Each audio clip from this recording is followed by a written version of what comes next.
இன்சாம்னியா அப்படிங்கிற இந்த வார்த்தைக்கு தமிழ் அர்த்தம் வந்து தூக்கமின்மை, தூக்கக் கோளாறு, தூக்கக் குறைபாடு அப்படிலாம் சொல்லலாம். 1 நாள் 2 நாள் நமக்கு தூக்கம் இல்லாம இருந்தாலே வந்து அதோட பாதிப்பு அடுத்தடுத்த நாட்கள் வந்து நம்ம சரியா வேலை பார்க்க முடியாம டயர்டா இருப்போம். தொடர்ச்சியா இருந்துச்சுன்னா, இது கண்டிப்பா ஏதோ ஒரு நோயோட அறிகுறியா கூட இருக்கலாம்.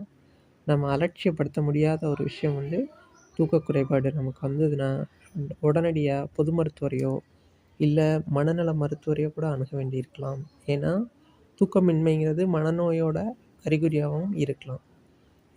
தூக்கம் இல்லாம போறதுக்கு காரணம் என்னென்ன இருக்கும் அப்படின்னு பார்த்தோம்னா, அதிகமான காஃபி, டீ குடிக்கிறது. அப்புறம் இந்த ஸ்க்ரீன் டைம், அதிகமான ஸ்க்ரீன் டைம் மொபைல், லேப்டாப் அப்படி நம்ம யூஸ் பண்ணுற டிவைஸோட நேரம் அதிகரிக்க தூக்கம் வந்து கண்டிப்பாக டிஸ்டர்ப் ஆகும். ஒரு சிலர் நைட் ஷிஃப்ட் வேலை பார்க்குறாங்க இல்லையா? அவங்களுக்கு கண்டிப்பாக வந்து தூக்க குறைபாடு இருக்க வாய்ப்பு இருக்குது. ஒரு தமிழில் ஒரு பாடல் இருக்கு, பழைய சினிமா பாடல். அது என்னன்னா, "தூக்கம் உன் கண்களை தழுவட்டுமே, அமைதி உன் நெஞ்சில் நிலவட்டுமே" அப்படின்னு ஒரு பாட்டு. ரொம்ப நல்ல சாங்.